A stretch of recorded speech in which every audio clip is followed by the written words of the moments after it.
మనం ఈ రోజు ఇంత ధైర్యంగా స్వేచ్ఛగా చట్టబద్ధంగా బ్రతుకుతున్నామంటే అది డాక్టర్ బిఆర్ అంబేద్కర్ చదివేనని పెందుర్తి మాజీ శాసన సభ్యులు అన్నంరెడ్డి అదీప్రాజ్ తెలిపారు. డాక్టర్ బిఆర్ అంబేద్కర్ వర్ధంతి సందర్భంగా విశాఖ జిల్లా పెందుర్తి మండలంలో శుక్రవారం ఉదయం రాంపురం వైసీపీ కార్యాలయంలో ఆయన అంబేద్కర్ చిత్రపటంకు పూలమాల వేసి ఘనంగా నివాళులర్పించారు. ఈ సందర్భంగా ఆయన మాట్లాడుతూ 2019 నుంచి 2024 వరకు జగన్మోహన్ రెడ్డి ప్రభుత్వంలో కుల మతాలకు అతీతంగా సంక్షేమ పథకాలు అందించారంటే డాక్టర్ బిఆర్ అంబేద్కర్ ఆశయ సాధనలో పయనించారని, ఇప్పుడున్న ప్రభుత్వం మోసపూరిత కుట్రపూరిత హామీలతో మన ముందుకు వచ్చిందని, రాబోయే రోజుల్లో పార్టీ తరపున గట్టిగా బుద్ధి చెబుతామని అన్నారు.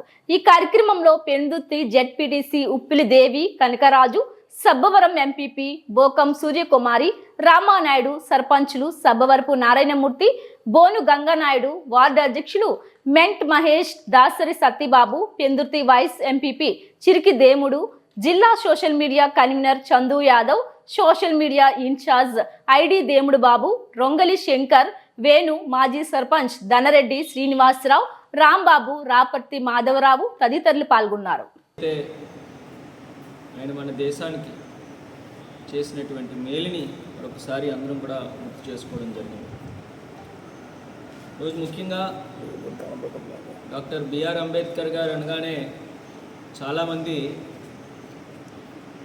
బడుగు బలహీన వర్గాల తాలూకా నాయకుడిగా ఆయన చాలామంది మాట్లాడుతుంటారు.